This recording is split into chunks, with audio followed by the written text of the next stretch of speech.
আসসালামু আলাইকুম বন্ধুরা, কেমন আছেন সবাই? আশা করি সবাই ভালো আছেন। তো বন্ধুরা দেখেন, আজ হচ্ছে আমরা লুডুস রান্না করব। এই যে রাইসা সিফায়াত খড়ি টড়ি সব গুছাই দিচ্ছে। আমরা মাটির চুলায় লুডুস রান্না করব। তো এই যে পানি বসাই দিছি, এখনো জাল ধরাই নাই। আর এই হচ্ছে লুডুস, আর অল্প কিছু সোয়াবিন আছে এদের সাথে সেদ্ধ করে আর কি লুডুস দিব। আর যে ডিম, মরিচ, তেল, পানি সবই আছে। আর এই যাচ্ছে গাছ কিনে আনছি, লাগাবো। আমরা আজকে মাটির চুলায় লুডুস রান্না করবো। তো আমাদের সাথে থাকুন আর খেয়ে দিয়ে যাবেন, ঠিক আছে? ভিডিও করতেছ না তুমি? তো প্রথমে লুডুসটাকে সেদ্ধ করে নেব। তো বন্ধুরা, এই চুলাটা হচ্ছে আমি বানাইছি নিজে, তো আমি পারি না। তো তারপরে চেষ্টা করে অনেক সুন্দর একটা চুলা বানাইছি রাইসার জন্য, কুটি চুলা। তো রাইসা বলছে কুটি চুলায় লুডুস রান্না খাবো। তো এই জন্য হচ্ছে এখন লুডুস রান্না করতেছি। তো পানিটা সেদ্ধ হয়ে গেছে, এখন হচ্ছে আমি লুডুসটা দিয়ে দিলাম। লুডুসটা দিয়ে আর হচ্ছে সয়াবিন দিয়ে তারপরে ভালো করে সেদ্ধ করে নামাই নিব। তো খুবই ভালো লাগতেছে মাটির চুলায় রান্না করতে, আমার অনেক ভালো লাগে। কিন্তু মাটির চুলো তো ছিল না এতদিন, এখন বানাই নিছি, এখন মাঝে মাঝে রান্না করব। হ্যালো গাইস, হ্যালো গাইস, সেই লাগতেছে। হ্যাঁ, হয় যে দর্শকরা খেতে আসছে, খেতে আমার লুডুস রান্না।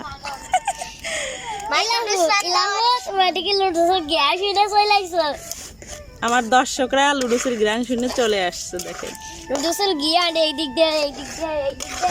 ও সেই আগুন নিয়ে খেলা করতেছে, দেখ রাইসা শিফায়াত রাইসা আগুন নিয়ে খেলা করে। এই যে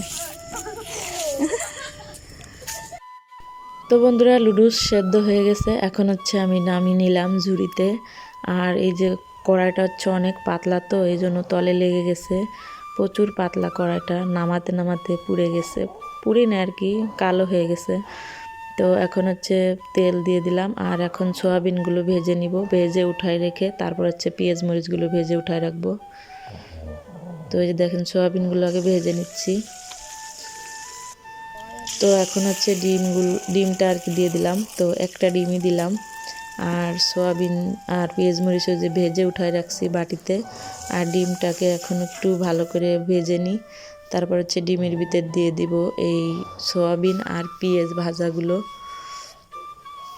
তো দেখেন, ডিমটাও হালকা কালো হয়ে গেছে কড়াইয়ের জন্য, কারণ কড়াইতে হচ্ছে পাতলা কড়াই, তো এই জন্য তলে কালো হয়ে গেছে, এই জন্য ডিমটাও কালো হয়ে গেছে। তো কোনো সমস্যা নেই, মাটির চুলা তো কালি মালিক খেতেই হবে। তো দেখেন, ভাজা হয়ে গেছে ডিমটা প্রায়। এখন হচ্ছে আমি যেটা দিয়ে দিব পেঁয়াজ আর সোয়াবিন ভাজা, পেঁয়াজ আর কাঁচামরিচ আর সোয়াবিন একসাথে ভেজে রাখছি। তো এগুলো দিয়ে ভালো করে নাড়াচাড়া দিয়ে এখন হচ্ছে আমি লুডুসগুলো দিয়ে দিব। আর লুডুসগুলো হচ্ছে দলা ধরে গেছে, একটু ছাড়াই নিলাম হাত দিয়ে। তো এখন হচ্ছে দিয়ে দিলাম লুডুসগুলো, দিয়ে ভালো করে নাড়াচাড়া দিব। তো খুবই মজা লাগতেছে মাটির চুলে রান্না, আর এত আনন্দ করে রান্না খাওয়া খুবই মজা। তো এই যে দেখেন, ভালো করে একটু নাড়াচাড়া দিয়ে দিছি। এখন হচ্ছে আমি লুডুসের মশলাটা দিয়ে দিব। আর আমার ক্যামেরাম্যান হচ্ছে রাইসা ক্যামেরা ধরতেছে, খালি নড়াচ্ছে, এদিক ওদিক করতেছে। তো এই যে দেখেন, মশলাটা দিয়ে দিলাম। মশলাটা অনেক সুন্দর ঘ্রাণ। তো মশলাটা দিয়ে তারপর হচ্ছে ভালো করে নাড়াচাড়া দিব, দিয়ে নামাই নিব।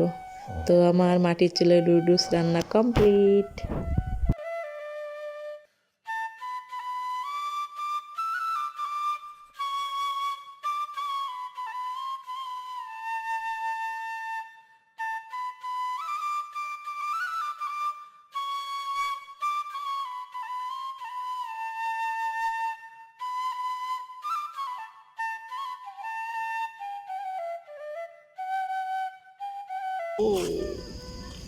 শিবাচ্ছা আমি তুতু কাচ্ছি না তুতু।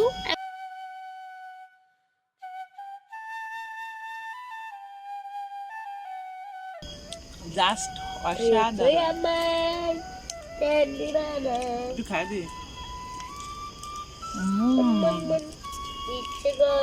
মাটির চুলার রান্না খুবই টেস্ট। ভিডিওটা কেমন লাগলো অবশ্যই কমেন্টে জানাবে। ভালো লাগলে লাইক কমেন্ট শেয়ার এবং সাবস্ক্রাইব করে পাশে থাকুন। আল্লাহ হাফেজ।